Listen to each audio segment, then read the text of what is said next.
Evelyne est en couple avec un homme marié depuis 3 mois. C'est la passion. Il a du mal à quitter sa femme parce qu'il ne veut pas la faire souffrir. Un grand classique. Cet homme demande à Evelyne 3 mois supplémentaires pour arriver à se décider et à quitter son épouse. Et Evelyne s'interroge quant à ce qui va se passer dans 3 mois. Elle a commencé à lui dire qu'elle ne voulait plus le voir tant qu'il n'avait pas pris sa décision, mais elle ne parvient pas à ne plus le contacter. Bonjour à toutes et à tous, je suis Bénédicte Anne, votre Love Coach depuis 2004. J'accompagne les hommes et les femmes qui souhaitent être en couple à trouver la bonne personne et à s'interroger sur les partenaires précédents de façon à ne pas répéter les mêmes scénarios. J'ai écrit 4 livres sur la thématique de l'amour et j'ai dirigé une agence de rencontres pendant une bonne dizaine d'années, ce qui me donne une expérience assez précieuse. Restez jusqu'au bout, car il va y avoir des pépites. Redites-moi votre frangine. J'ai toujours eu le sentiment que ma mère préférait ma sœur, peut-être parce que c'était l'aînée, son premier enfant, que moi je suis arrivée ensuite comme une autre fille. C'est mon sentiment. J'en ai reparlé avec ma mère, elle me dit que non, mais j'ai quand même le sentiment que oui. Oui, bien sûr. Et puis ma sœur, peut-être qu'elle ne se sentait pas la chouchoute, mais moi j'ai toujours senti que c'était la chouchoute. Voilà. Mais par rapport à vous, elle était prétentieuse, imbue, ou elle était tellement chouchoute qu'elle vivait sa vie? Non, on était très proches en fait. D'accord. Est-ce que c'est elle qui commandait, qui avait le lead ou pas plus? C'est moi qui commandais. Ah, d'accord. Et elle se laissait commander. Pas mal, ouais. Ouais. Donc en fait, le problème, c'est pas tellement votre sœur qui occupe l'espace, c'est votre sœur qui a un statut différent. Donc en gros, c'est la parfaite et vous, c'est la rebelle, vous. Moi, là, exactement. Moi, j'étais la rebelle. Je menais la lutte contre les parents avec elle. Mais elle suivait, quoi. Voilà. Avec ma sœur aînée, on était très, très proches, en fait. On était comme des jumelles. Ok, donc vous avez eu un mari, des enfants? Non, j'ai eu des compagnons. J'ai une fille adoptive. J'ai eu plusieurs histoires. J'ai vécu une fois une relation adultère, mais dans le cas de cette relation-là, quand moi je l'ai rencontré, on se connaît depuis longtemps, mais quand on a vraiment noué notre relation, le discours était: je suis en train de quitter Martine, mais j'aurais dû attendre qu'il l'ait quitté et pas me lancer dans l'histoire. Mais comme c'était très fort, voilà. Il a peur de la faire souffrir, etc. Ah, mais de toute façon, Evelyne, la peur de la faire souffrir, il suffit qu'elle fasse une maladie auto-immune, voire un cancer, voire une dépression, le gars, il partira jamais. Oui, c'est ce que je me suis dit aussi. Donc, de toute façon, la vraie question, et à mon avis, la sœur, ça suffit pas pour expliquer tout ça, c'est pourquoi vous avez démarré une relation triangulaire. Votre relation la plus longue, elle a duré combien de temps? Ma relation la plus longue, elle a duré 10 ans. C'était mon premier compagnon. Ok. Avec qui j'étais très jeune, on était très jeunes, et voilà, on s'est séparés au bout de 10 ans. Ouais. Oui, c'est quand même intéressant parce que, à part cette relation qui a duré longtemps, les autres ont été plus courtes. Ma dernière relation a duré 5 ans. Et après, c'était une succession de petites choses. Et là, je suis restée presque 10 ans sans relation, en fait. Donc, vous avez quand même un long parcours. Les 10 premières années, il y a prescription, visiblement, parce que c'était très jeune, etc. Et en fait, si on regarde bien, lui, c'était un homme normal, monsieur 5 ans. Oui, c'était un homme normal. On a vécu une très belle relation. C'est un Italien. Bon, bref, peu importe. D'ailleurs, ça peut-être. Si, parce qu'il habitait loin. Non, mais on habitait ensemble à côté de Venise. Ouais. Ah, c'est cool. Et pourquoi ça s'est arrêté? Ça s'est arrêté parce qu'il a rencontré quelqu'un. Ok. C'était très, très clair. Et il a rencontré quelqu'un, il a senti que c'était fort pour lui, il me l'a dit tout de suite. Et il ne m'a pas trompé d'ailleurs. Hein. Il n'y a pas eu d'adultère, il n'y a pas eu de choses comme ça. Mais il m'a quitté du jour au lendemain. En fait. Donc, vous voyez, c'est quand même intéressant parce que la belle histoire d'amour parfaite, le gars vous quitte du jour au lendemain pour une tierce. Oui.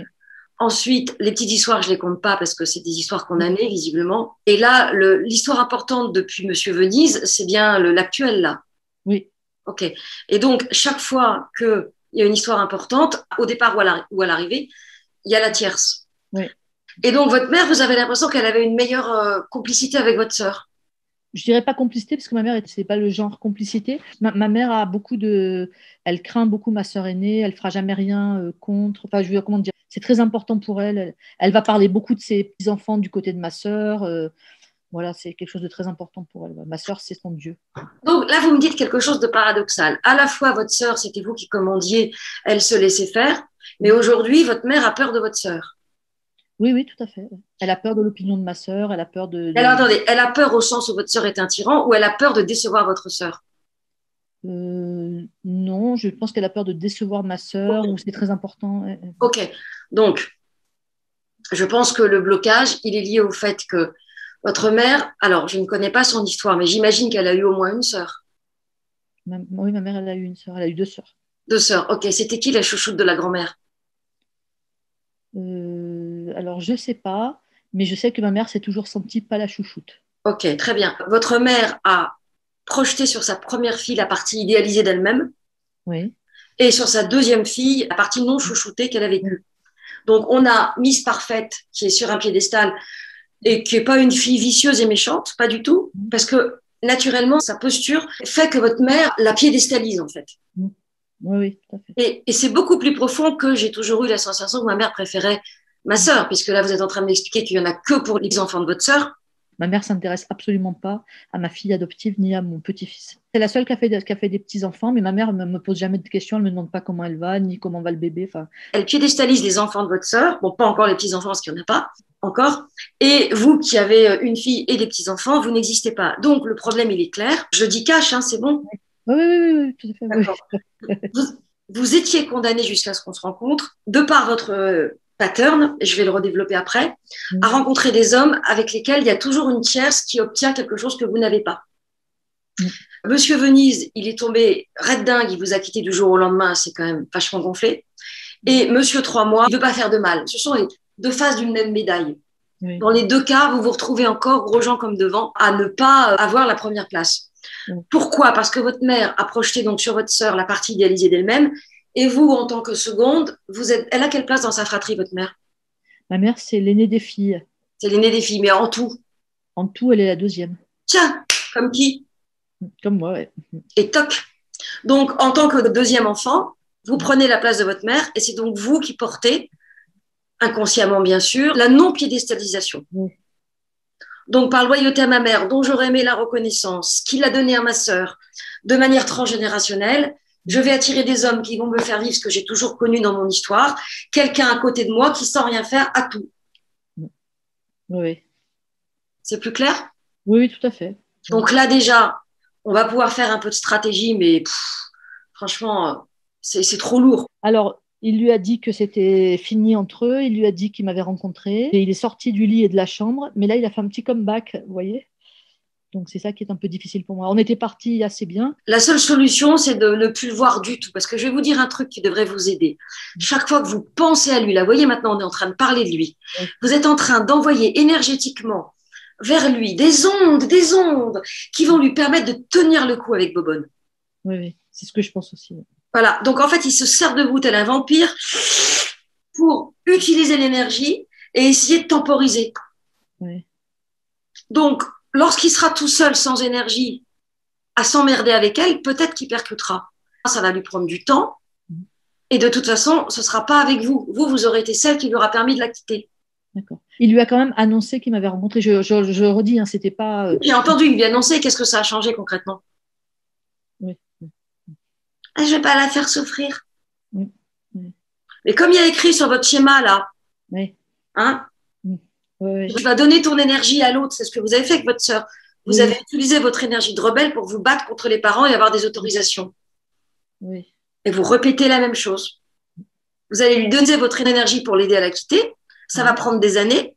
Vous allez vous taper tout le parcours et vous n'en profiterez pas parce que vous serez celle avec laquelle il a un cadavre dans le placard. En tout cas, vous auriez peut-être pu en profiter dans une autre circonstance. Mais compte tenu du fait que, un, vous êtes là en face de moi.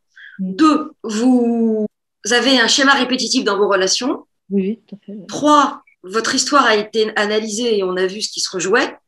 Donc, il n'y a aucune raison que vous vous en sortiez, même si vous avez l'impression que avec vous, ce sera différent. Oui. Après, il y en a parfois qui accompagnent des hommes, mais au moins le divorce, il est en route, quoi. Là, c'est pas le cas. Oui, non, là, c'est pas le cas. Et puis, il y a des enfants, puis ils sont mariés juridiquement. Non, ils sont pas mariés. Ouais, mais il y a des biens. Ils ont acheté des maisons. Non, les biens sont tous à lui. Ah. Et les enfants, ils ont quel âge? Il n'y a qu'un enfant et elle a 20 ans. Ok. Il n'a aucune raison de ne pas la quitter financièrement. Mais n'empêche qu'il n'y arrive pas. Oui. Donc, à mon avis, vous êtes en miroir tous les deux. Oui. Vous êtes tous les deux des enfants qui ont dû se contenter des miettes.